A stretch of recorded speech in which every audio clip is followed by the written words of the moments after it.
예, 오늘 영화 이야기에서는 59회 대종상 영화제에서 대종이 주목한 시선상을 수상한 영화 드림팰리스 소개합니다. 함께해 주시는 분, 영화예술 강사 이로운 선생님 나오셨습니다. 안녕하세요. 안녕하세요. 네, 오늘의 영화 드림팰리스 작년 5월에 개봉한 우리나라 독립 영화죠. 소개를 좀 해주시죠. 네, 가성문 감독의 장편 데뷔작이고요. 네. 김선영 배우, 이윤지 배우, 또 요즘에 또 굉장히 핫한 인물이 되었던데 최민영 배우가 출연을 했습니다. 최민영 배우가 뭘로 나오죠? 여기서 그 김선영 배우의 아들 동욱 역할로 그 나오는데, 아들이 최민영이구나. 네네, 예, 예. 그 영화는 첫 작품인 걸로 아는데 네. 그 유명한 드라마들에서 그 아역 그 남자 주인공들의 아역 연기를 많이 했었어요. 그렇죠. 근데 네. 생긴 게 좀 반항아적으로 생겼죠. 그죠? 네, 네, 네. 그런 여기서도 좀 엄마한테 좀 반항하는 네, 아들 역으로 나왔다. 그 예. 사춘기에 그 대립하는 아들 그렇죠. 역할을 아주 잘해줬어요. 줄거리부터 좀 볼까요? 드림팰리스 그 아파트에 관한 이야기죠. 네, 맞아요. 예. 네, 그 영화의 첫 장면에 이제 세차장에서 그 차 뒤에 유리창에 붙어 있는 스티커를 제거하고 있는 혜정, 이제 김선영 배우가 예. 연기한 혜정 배우의 혜정이의 모습으로 영화가 시작되는데요. 이제 그 시트지에 있는 빨간 글씨는 다름 아닌 단결투쟁이라는 네 글자로 보입니다. 그래요. 아무도 보는 눈이 없는 곳에서 이렇게 스티커를 열심히 다 떼어낸 혜정이 이제 차를 몰고 홀가분한 표정으로 어디 외곽으로 이렇게 떠나는데요. 이제 도착한 곳은 입주를 기다리고 있는 새 아파트 단지 앞이었습니다. 새 아파트에 이제 들어오는 거야. 그죠? 네, 입주하는 모습으로 네, 차 그 뛰고 난 뒤에 이제 그 장면이 이어지죠. 네, 그 타이틀 나오면서 이제 엄청 기대감을 가진 혜정의 이제 네, 그 새 출발을 앞둔 혜정의 표정을 잡으면서 이렇게 제목이 딱 뜨면서 영화가 시작하는데요. 네. 그 사실 혜정은 산업재해로 남편을 잃은 유가족이었어요. 그 2년 가까이 이제 그 텐트를 차리고 그 회사 앞에서 다른 유가족들과 함께 집단 시위를 하고 있었죠. 네, 진상규명을 촉구하는 시위를 하다가 이제 여러 가지 현실적인 이유와 나름의 또 기준을 가지고 이제 합의금을 받는 선택을 했고요. 네. 그 돈으로 이제 여기 드림 팰리스를 이제 아파트를 보금자리로 분양받아서 네, 들어온 분양을 거죠. 받았죠. 근데 그렇게 부푼 마음으로 이렇게 새 집에 들어갔는데 이제 또 하나의 이제 문제가 터집니다. 녹물이 나와. 네, 집에서 그 모든 수도에서 녹물이 나오는데 이게 뭐 한두 시간 틀어서 되는 게 아니라 몇 날 며칠을 이제 녹물이 끊이지 않고 나와서 이제 이거를 이제 해결해 달라고 이제 여기저기 찾아다니게 되죠. 네. 근데 분양사에서는 아직 미분양 세대가 남아 있어서 네. 지금 현재로는 우리가 해줄 수 있는 게 아무것도 없습니다. 분양이 다 되면 한꺼번에 해주겠다. 예, 이렇게 그때 얘기하고. 가서 얘기합시다. 이렇게 얘기하고 또 입주자 대표 회의에 가서 이 사실을 얘기했더니 이 문제를 공론화 해봤자 소문만 안 좋게 나고 아파트 이미지 타격 이미지만 나빠지니까 집값도 네, 떨어지고 집값 떨어지고 아파트값 떨어진다. 네, 그러니까 이제 조용히 해라. 너 조용히 이거. 넘어가자. 뭐 녹물 그거 해결하다가 뭐 재산 손해 볼 일 있느냐 이제 그렇죠. 이런 식으로 그러니까 다른 얘기를 하죠. 데가 녹물 나오는 게 아니라 이 주인공 집에만 녹물이 나오니까 다른 네, 아파트 좀 네. 네가 떠들지 않으면 네. 괜찮다. 천천히 해결해라. 네가 떠들면 아파트 전체가 피해를 본다. 맞아요. 이러면서 못하게 하죠. 예. 맞아요. 네. 근데 이제 여기에서 또 수인이라는 인물이 더해지면서 네. 그게 긴장감이 이윤지 배우. 네. 예. 그 수인은 혜정이 떠난 후에도 텐트에 남아 있는 유가족 중에 한 명이었는데요. 네. 이제 혜정과 마찬가지로 이제 남편이 일하다가 죽었고, 근데 그 사인을 제대로 밝히지도 않고 이제 무작정 이렇게 빠른 이제 그 합의로 넘기려는 사측과 맞서서 싸우면서 이제 다른 유가족들과 함께 텐트를 지키고 있는 입장이었습니다. 네. 혜정 얘기와 네. 수인 수인, 네. 예, 중심 인물인데 이제 네. 두 사람 얘기로 가기 전에 그러니까 둘 다 산업재해로 남편을 잃은 네, 미망인 맞아요. 그리고 여기는 원청 회사에 네. 남편들이 다녔고 네. 근데 그 밑에 하청에서 같이 일하던 사람들도 이 남편들과 아이들이 같이 죽은 거예요. 네, 네, 그래서 네. 나머지 같이 하는 그 텐트에 같이 있는 사람들은 부모들은 하청 회사에 아들이 입사해서 아들을 잃은 부모들과 그러니까 혜정은 혼자 떨어져 나왔고 수인은 아직도 그 사람들과 그 시위를 하고 있는 상황이고, 네, 그죠? 그죠? 그러니까 네. 혜정과 수인의 남편들이 이제 거기에 관리자격이었는데 네. 이제 사실 이제 이 사고에 이제 그 피해자이기도 하지만 또 그 그래서 책임자이지도 그렇죠. 않나 원칙의 하는 책임자인 네 것도 되는 이제 거죠. 그 유가족 안에서도 또 그런 또 또 약간 미묘한 딜레마가 보이지 않는 있습니다. 갈등이 좀 네, 있고 네, 네, 긴장감이 있고. 네, 그래서 혜정과 수인이 대척점에 좀 있어요. 그죠? 네, 예. 맞아요. 그게 그러니까 이 영화의 되게 큰 갈등의 큰 맥락이죠. 예, 네. 예.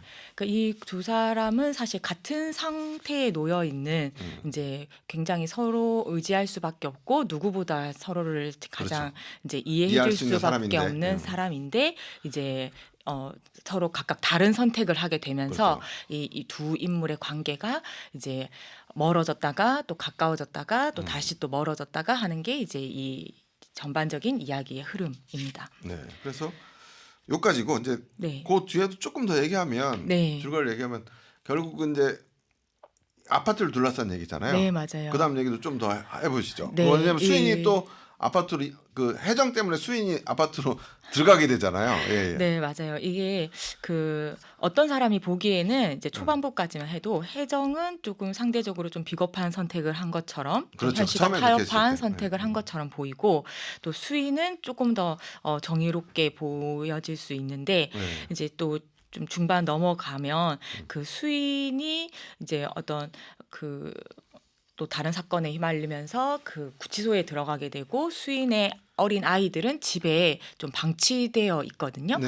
그러니까 또 어떻게 보면 그 혜정은 고3짜리 자기 아들, 그러니까 네. 남은 내 가족을 위해서 이렇게 현실적인 선택을 그렇죠. 한 협상이라는 네, 선택을 한 거예요. 네, 예. 한 거고 회사와 이렇게 협상. 수인은 합의금. 이렇게 뭔가 큰 싸움을 하고 있는 것처럼 보이지만 이면에는 또 아이들을 방치한 또 예, 엄마라는 그렇죠. 또 그런 시선을 또 피할 수는 없게 되는 거죠. 예. 그래서 그 또 여기서 또 갈등 구도가 재미있는 게 예. 이제 그 혜정은 이제 아들을 위한 선택이다라고 우리 남은 가족들을 위한 선택이다. 또 네, 그렇게 또 얘기하고. 어떻게 한편으로는 또 남편의 억울함의 문제도 있었다 이렇게 얘기를 하는데 그 고3 아들은 이 엄마를 절대 이해할 수 없는 거예요. 그렇죠. 이제 같이 그러니까 그 텐트 생활을 했던 그 유가족들과 이제 친밀해졌는데 네?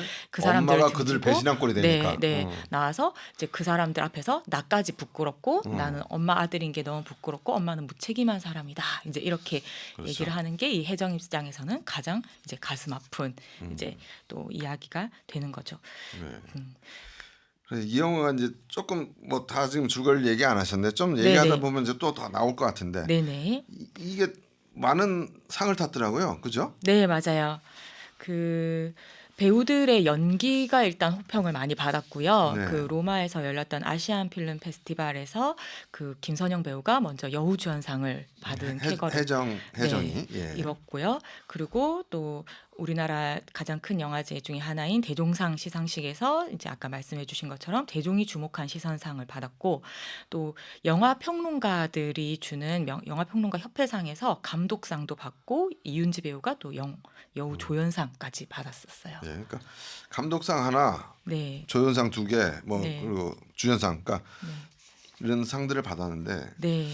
저는 김선영 배우가 연기를 잘했다고 생각해요. 주연. 아, 진짜 잘했죠. 네, 그러니까 네. 사실 이제 김선영 배우가 이 그 감정 연기 그리고 특히 이거 일상 연기를 아주 잘하는 걸로 정평이 나 있는데 네. 이제 이렇게 그게 전체를 책임지는 원톱으로 이렇게 나오는 영화는 첫 작품이었던 그렇죠. 것 같은데 굉장한 에너지를 여기서 보여줍니다. 왜냐면 이윤지 배우도 잘했는데 이윤지 네. 배우는 그 캐릭터가 좀 단순해요. 근데 네.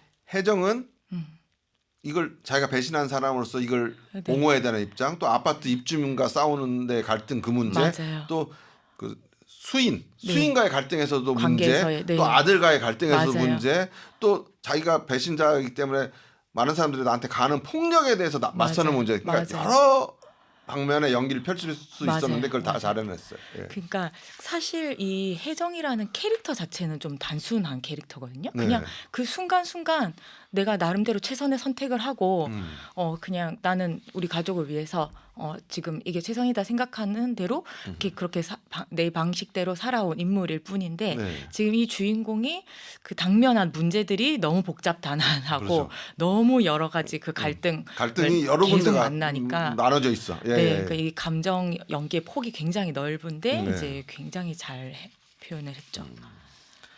네, 그래서 결국은 이 영화가 네, 그 저도 이제 그 댓글 같은 걸 보고 이렇게 관람평 이렇게 네, 보면 네, 이게 그 영화를 예고할 때 소개할 때 네, 대한민국의 행복은 아파트 분양순. 근데 사실 아파트 분양에 관한 문제는 아니에요, 그죠? 아, 네, 그게 그러니까 이게 있긴 하지만 예, 예. 소재로 이렇게 사용을 했는데 네. 굉장히 섬세하게 풀어냈고요.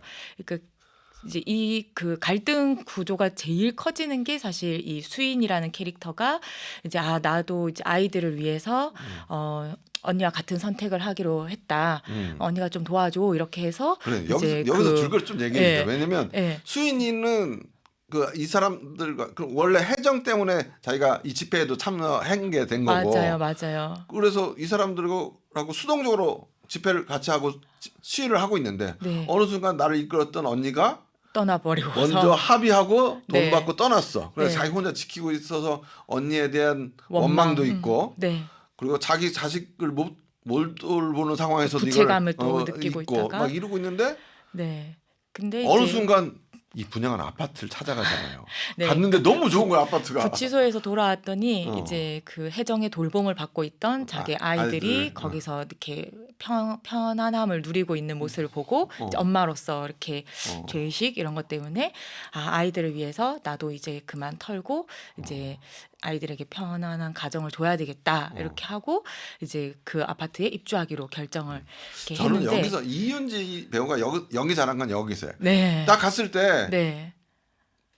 그 아파트를 보고 그 흔들리는 그 아, 얼굴 눈빛 이렇게 맞죠. 예. 그러니까 지금 자기가 이렇게 살아온 자기 일상과 그러니까 굉장히 이렇게 얼마 전까지 같이 있었던 언니가 그러니까 네. 자기는 나름대로 배신한 언니처럼 살지 않아. 나는 난 이들과 달라. 예. 연대하고 함께 할 거야. 근데 아파트 가서 좋은 아파트 딱 보는 순간 그 흔들리는 그 모습. 예, 그만큼 고생을 많이 했기 때문에 이제 또 그런 게 나왔을 거라 생각했는데 그 부분에서 진짜 이윤지 배우가 연기를 아주 잘 해줘서 맞아요. 설득력이 있었고 그리고 이제 그렇게 선택해서 이- 도와준다고 도와준 게 이제 사실 이렇게 그 입주자 대표 회의랑 그 아파트 기존 입주자들이 할인 분양 받은 사람은 입주를 할 수 없다. 그래서 이사를 이제 가로막고 싸우기 시작하면서 이제 다시 또 이 두 인물의 관계가 이제 또 갈등이 애매하게 또 되고 시작되는 이제 거죠. 예. 다시 또 돌아서게 되는 거죠. 네. 그러니까 사실은 줄거리를 다 얘기 안 하려고 그랬는데 우리 네. 갈등 부분을 좀 딱 얘기하려면 여기까지만 얘기하면 그래도 볼 게 많이 남아 있으니까. 예, 예, 네. 예. 그러니까 어쨌든 이게 이윤지 네, 수인이 수인. 이제 언니 따라서 입주를 했는데 네. 미분양 아파트니까 조금 할인해서 들어갔어요. 네, 네, 네. 근데 이제 원래 가격 주고 들어갔던 네. 입주민들이 네. 어디 할인받은 사람이 들어오냐 당신 못 때문에 들어- 우리 어, 재산권이 박탈당했다. 이제 그러면서 이런 못 들어오게 논리죠. 하죠. 네. 분양은 네 맘대로 받았지만 입주는 못한다. 네. 말도 안 되는 얘기예요. 사실 내 재산 갖고 내가 들어가겠다는데 네, 그걸 네. 못 들어가게 하는 그건 우리 사회가 이상한 거죠. 그러니까 사실 이게 그 영화이긴 하지만 이 영화가 근데 이제 그게 현실이라는 거. 네, 그리고 이 영화 개봉한 이후에 또 이제 우리 지역에도 비슷한 일들이 있어가지고 더 이렇게 가슴이 아프기도 했었는데요. 네. 이제 이게 이제 각자의 이제 입장 차이가 있을 수밖에 없는 문제이기도 하고, 그래서 이제 이 영화가 굉장히 잘한 것이 이렇게 그냥 한 집단을 놓고 우리가 그냥 쉽게 이렇게 비난하기는 쉽잖아요. 근데 네.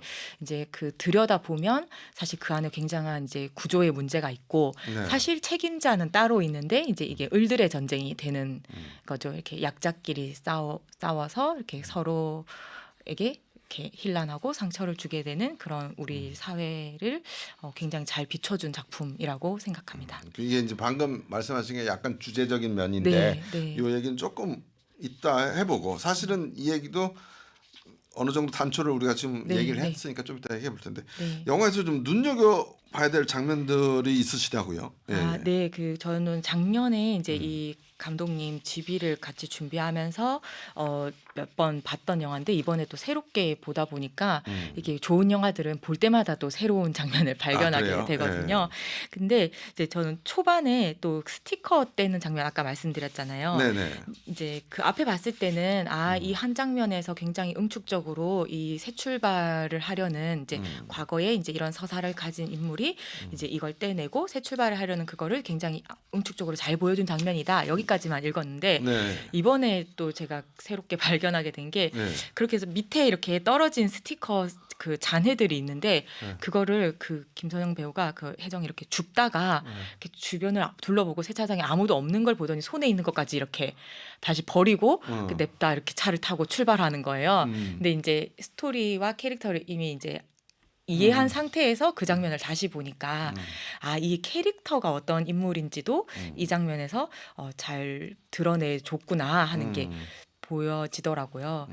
그래서 이 혜정이라는 인물이 어떻게 보면은 이렇게 그 남의 시선을 신경 안 쓰는 것 같기도 하지만 또 어떻게 보면 또 민감한 것 같은데 이제 제가 본 기준은 뭐 불특정 다수가 나에게 대해서 어떻게 비난하든 뭐 남이 나에 대해서 뭐라고 생각하든 나는 그건 노상관이다. 네. 하지만 내 가까운 누구 그리고 내가 우리 편이라고 생각하는 너만큼은 나를 이해해줬으면 좋겠다. 그게 수인이죠. 혜정. 그러니까 혜정이 그쵸. 그렇게 혜정이 생각하는 그렇게 사람이 수인이야. 그쵸. 그리고 아들. 네, 아들. 예. 아들하고 예. 수인 나랑 같이 했던 네, 같이 수인. 남편을 잃은 수인만은 네. 나를 알아줘야 돼. 네, 왜냐하면 내가 뒤에서 너 모르게 어. 너가 부담스러울까봐 너 모르게 내가 이렇게까지 도와주고 이런 내 진심이 있는데 수인이 이제 자기를 힐난할 때 이제 거기에서 너무 큰 이제 충격을 받게 되고 마찬가지로 아들이 이제 엄마 나 때문에 그런 선택했다고 했지만 엄마는 엄마를 위한 선택을 한 거고 나는 엄마 아들이라는 게 너무 부끄럽고 사람들이 나를 싫어하는 이유는 내가 엄마 아들이기 때문이야. 이제 막 이렇게 고함을 칠 때에 이제 그 혜정이 받는 그 충격 그런 게 이제 관객들한테 이렇게 우리도 그런 비슷한 감정들을 이렇게 너만은 나를 이해해줘야 되지 않겠니? 이런 사람한테서 그렇죠. 이렇게 받았던 그런 감정들이 있기 때문에 공감할 수 있는 포인트였던 것 같아요. 이 포인트 때문에 네. 제가 우리 방송 들어가기 전에 우리 네. 그 선생님한테 선생님은 수인 쪽에 마음이 가요, 혜정 쪽에 마음이 가요. 내가 이 질문을 했잖아요. 네. 내가 80% 혜정 쪽이라 했잖아요. 네. 난 방금 이 말 때문에 이 영화를 보면서 혜정이 나는 네. 너무 불쌍해. 그쵸. 예. 혜정한테 난 감정이입이 되는 거야. 그때 예. 최선을 다했을 뿐인데 이게 왜? 혜정 그나마 자식도 그리고 나랑 같이 남편을 잃은 내 동료 네. 그 저 하청업체 거기는 나랑 좀 먼 사람. 네. 근데 아들하고 얘는 내가 지켜주고 내가 싶었어. 지켜주고 나랑 같이 가야 돼. 내가 사랑하는 사람이야. 네. 그래서 이 둘을 위해서 자기 나름대로의 많은 선택과 남한테 욕 먹을지언정 이런 네. 선택을 해놓은 건데 네. 이 두 사람들이 나를 뭐라 그래? 네, 너무 아프죠. 예. 아파요. 나도 그렇게 아파봤나 봐요. 그래서 내가 감정이 많이 되나 봐. 네, 맞아요. 그래서 혜정 보면서 그게 감정이 많이 됐어요. 맞아요. 그게 이제 이 시나리오가 굉장히 탄탄해서 네. 이제 그 초반에 나왔을 때는 내가 이해할 수 없을 것 같은 캐릭터처럼 보였는데 이게 후반부에 가서는 나 혜정이 느끼는 저 감정 뭔지 알아. 나 쟤를 이해할 수 있을 것 같아. 이제 이렇게 바뀌게 만드는 것 그렇죠. 같아요. 그래서 뭐 영화까지 얘기하지만 끝에도 네. 혜정이 그런 좀 서글픈 아픈 장면도 그러니까 아프다기보다 혜정의 그 모습으로 영화를 끝내잖아요. 네, 그렇죠? 제일 마지막 장면 마지막에, 혼자 예. 이렇게 그 엘리베이터 집에서 그리고 앉아 있는 모습. 네. 그 굉장히 쓸쓸하게 이렇게 끝나죠. 네. 그 예전에 송강호 나온 우한세계인가 네. 조폭으로 나왔던 네. 거기서 송강호가 마지막에 TV 보면서 라면 먹다가 그 무드가 비슷한 것 같아요. 마누라하고 자식은 다 보내놓고 자기는 네. 그걸 뭐라 그러죠? 외국에 보내놓고 혼자 사는 기러기 아빠. 네. 그래서 혼자 라면 먹고 텔레비 보다가 라면 탁 때려치면서 혼자 쓸쓸하게 앉아 있는 그 송강호 모습 같은. 네. 그렇죠. 이게 버림받은 사람들한테 이렇게 내가 마음이 가는 거 보면 나도 가족한테 버림받은 느낌을 갖고 있나. 아니, 그 사적인 질문을 할 뻔했어요. 네. 그래서 이제 주제를 좀 얘기하자면 네. 어떻게 보면 이 시대를 해적 얘기를 우리가 쭉 했는데 네, 이 시대 가장으로 살아가는 맞아요. 사람의 네. 쓸쓸한 외로운 모습을 잘 해적을 통해서 표현했어요. 보여준 것도 있고 맞아요. 또 하나는 이제 아파트가 우리 현대인한테 우리 대한민국 국민한테 네. 얼마나 중요한 건가. 사실 거의 전 재산이고 네. 이제 뭐 저도 그렇지만 이렇게 전 재산 플러스 빚을 떠안고 네. 이제 살고 있는 어. 거니까 이렇게 우리 사회가 작동하는 굉장히 그 중심에 있는 문제죠. 예. 그래서 사실 저는 그런 건 이 영화 보면서 진짜 이게 서울은 진짜 그런 건지 더 우리 심하고, 지역도 그런 네. 건지 모르겠지만 이 얘기는 꼭 하고 싶어요.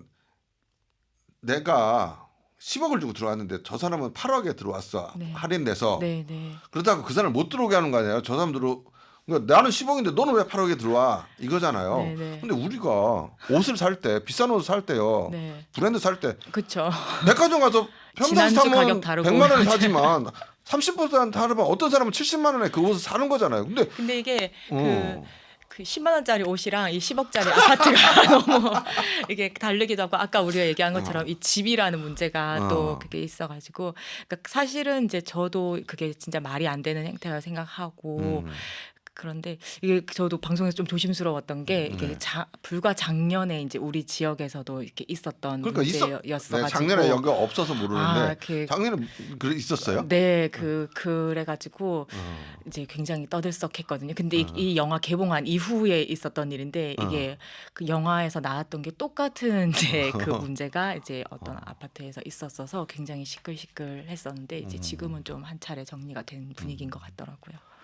그러니까 이걸 보면 근데 결국 아까 이제 우리 이론 선생님이 뭐라 했냐면 책임질 거나 네, 그 어떤 주체는 따로 있는데 맞아요. 을들끼리 싸운다. 네, 그렇게 이제 이 영화를 보면 그렇게 말하는 사람 많은데 그런데 이걸 또 을들은 좀 없는 사람들이니까 이 사람들은 죄가 없다 이렇게 말할 수는 없을 것 그렇죠. 같아요. 사실 그죠? 그 예. 안에 그 우리 인간의 어떤 본성이 그대로 다 본성과 있는 거예요. 그 예, 맞아. 양심의 문제와 예, 예. 그 집단 이기주의와 예, 예. 이제 그런 게 이렇게 거기서 아주 적나라하게 드러나는 이제 그래서 상황인 거죠. 예. 어떻게 보면 여기서 이제 그 녹물 나왔을 때 가서 네.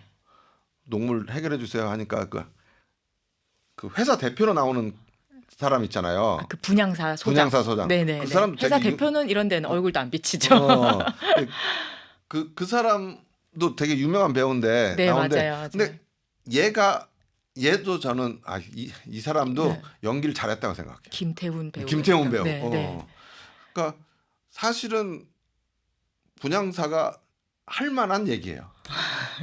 사실은 어. 이 사람도 그냥 일개 직장인이고 이게 직장인이죠. 예. 이제 남은 분양분 이제 처리하는 게 이제 음. 본인의 어떤 업무 목표이니까 예, 예. 이제 그 이외의 것은 왜 나한테 얘기하냐 이제 어. 이런 입장인 거죠. 그리고 저는 또 하나 좀 짚어주고 싶은 거 봐. 이제 해정 때문에 아파트를 들어갔는데 이제 네. 할인 분양을 하게 도와줬잖아요. 네. 수인이 할인 분양해서 싸게 들어올 수 있게 근데 도와줬는데. 이제 그런 뭐 전문 용어나 이런 것까지는 어. 해정도 몰랐고 그냥 저 뭐 인센티브 이런 거 안 주셔도 되니까 저 친구 저랑 친하니까 좀 깎아주세요 이렇게 말했는데 이제 그게 이렇게 할인 분양이라는 이제 엄청난 막 그렇게 이렇게 그렇죠. 폭탄처럼 이렇게 큰 이슈를 가지고 올 줄 해정은 몰랐던 그렇죠. 거죠. 예. 예. 그런데 이제 거기서 이제 둘이 나누잖아요. 네. 아니 팔았으면 책임져야지. 그러면서 사실은 이 둘이 그 팔은 그 건설사가 책임지라고 그래요. 근데 사실 생각해 보면 근데 그리고 가니까 근데 찾아갈 사람이 거기밖에 없잖아요. 분양 그 사람은 저희도 이렇게 했는데 입주민들이 저렇게 반대할 줄 우리도 알았겠습니까? 근데 이제 당신이 팔았으니까 뭐 손 놓고 있는 건 아니지 않느냐. 이제 그 얘기할 때는 또 거기밖에 없는 그러니까 거죠. 얘기할 때 거기밖에 없는 것이지. 왜냐하면 또 팔 그 때는 또 사람도 그렇게 얘기 안 했으니까. 그 사람 잘못도 아니에요. 사실은 할인 모르겠어요. 제가 나도 이거 계속 얘기하다가 욕 먹을 것 같아서 그만해야 될 것 같은데. 그래요. 그러면 이 영화가 근데 독립 영화라고 아까 소개했잖아요. 네, 근데 그러니까 이렇게 훌륭 많은 우리가 아는 배우들이 다 거의 나왔는데 네, 네. 독립 영화는 어디까지를 독립 영화라고 해야 되는 거야? 이렇게 그러니까 이렇게 이제 보면 뭐 그 상업 음. 성의 어떤 그런 부담 이런 걸로부터 이제 뭐 독립이 되는 영화라서 독립 영화일 수도 있고 어쨌든 그런 이제 자본의 그 이윤 거기에서부터 조금은 독립해서 그 내가 표현하고 싶은 주제를 표현하는 할 수 있는 영화가 독립 영화다 저는 이렇게 아, 생각을 배급이나 하는데요. 제작에 거대 자본이 들어와서 네, 감독이나 배급에 있어서 네. 이 거대 자본의 지시를 따라 그쵸. 것에서 상업 영화는 벗어나 아무래도 있는 걸 독립 네, 영화라고 제작사의 얘기해. 입김이 있으면 거기에 따를 수밖에 없거든요. 투자해주는 사람이 음. 영화의 주인이기 때문에. 근데 보통 독립 영화에서는 이 영화의 각본과 그 감독, 그 작가들 이 작품의 주인을 이제 그 창작자들로 봐주기 때문에 네. 이제 그 아주 적은 예산을 가지고 조금 더 큰 자유를 가지고 만들 수 있는 작품인 것 같아요. 그렇게 독립 영화를 그러는 네. 그러니까 저예산 영화가 독립 영화가 아니구나. 네, 이제 이 예. 작품 같은 경우는 1919년도에 그 영화진흥위원회에서 시나리오 공모전을 했는데 거기에서 이렇게 대상을 2019년에. 네, 예. 대상을 받은 아, 시나리오를 그래요. 이렇게 투자를 받아가지고 이렇게 했고 또 평소에 그 독립 영화에 굉장히 관심 많고 또 김선영 배우의 남편이 또 독립 영화 감독님이시거든요. 그래요. 네, 그래서 이제 지금은 이제 상업 영화에서도 활발하게 이렇게 활동하고 있지만 그 독립 영화에 애정이 있는 이제 김선영 배우가 이렇게 이 작품을 함께 해주면서 상대적으로는 조금 더 유명해질 수 있었고 그래도 좀 더 주목받을 수 있었다고 생각하는데 사실 이 비슷한 시기에 그 콘크리트 유토피아라는 네. 이제 그 엄청 아파트 그것도 큰 아파트 문제죠. 네, 근데 그 이병헌 작품, 나왔던. 네네네 이병헌 배우랑 또 막 박서준, 박보영 네, 이런 맞아. 배우들이 예. 나왔는데 거기도 김선영 배우가 나와요. 근데 이제 거기서는 이제 그 아파트 거의 입주자를 대표하는 굉장히 이제 저쪽 부잣집 편의 예, 사람이야. 사모님 같은 그런 예, 이제 예. 캐릭터로 나와서 그 비교해서 봐도 되게 재밌는 작품인데 그 작품은 이제 자본도 많이 들어갔고 이렇게 300만 이상이 들어든 이제 그럼 이랬는데 콘크리트 유토피아와 드림 팰리스를 독립 영화와 상업 영화의 네. 어떤 대비점으로 보면 되겠군요. 그러니까 예. 이 작품은 굉장히 비슷한 주제를 다루고 있지만 더 섬세하게 풀었고 제 기준에서는 훨씬 작품성도 저는 뛰어나다고 생각하는데 관객이 만 2천 명밖에 안 못 들었더라고요. 들었어요. 그래서 제가 이렇게 기회가 있을 때 좀 더 많은 분이 보셨으면 좋겠다 해서 꼭 소개하고 싶었던 근데 영화입니다. 저는 보면서 좀 힘들었던 게 뭐냐면 네. 독립 영화의 약간 예술 영화라고 하는 영화들이 좀 갖고 있는 게 뭐냐면 조금 기존 상업 영화랑 다르게 찍으려고 그래. 그래서 이 영화도 네. 되게 그 말이 없는데 오래 장면을 오래 비추는 네네네. 씬들이 너무 많아. 관객들한테 이렇게 생각할 생각하게 여지를 하려고. 주는 거죠. 네. 사실 예전 예술 영화들 네. 우리가 저도 처음 영화 공부할 때 안드레이 네. 타르코프스키니 뭐 네, 네. 이런 영화들 감독 보면 진짜 너무 지루한 장면을 길게 쓰는 네. 그런 비슷한 것이 있어서 약간 예술 영화 하는 분들은 자기만의 어떤 스타일을 고집하는 게 좀 있는 것 같아. 네, 이제 아무래도 이렇게 그냥 이렇게 딱 계산된 문법으로 이렇게 딱 주는 대로 여러분들 즐기세요라는 이제 영화가 있는가 하면은 이렇게 나름대로 모든 해석과 그거를 이제 관객이 스스로 이렇게 그렇죠. 하게끔 나는 하는 영화가 있죠. 여러분이 여기서 이런 어쨌든 생각을 좀 해봐. 네, 이런 거. 그렇지. 나는 던져줄 테니 내가 이렇게 이야기를 깔아줄 테니 당신 생각해. 어떻게 생각하나요? 이렇게 질문을 던지는 영화라고 볼 수 있죠.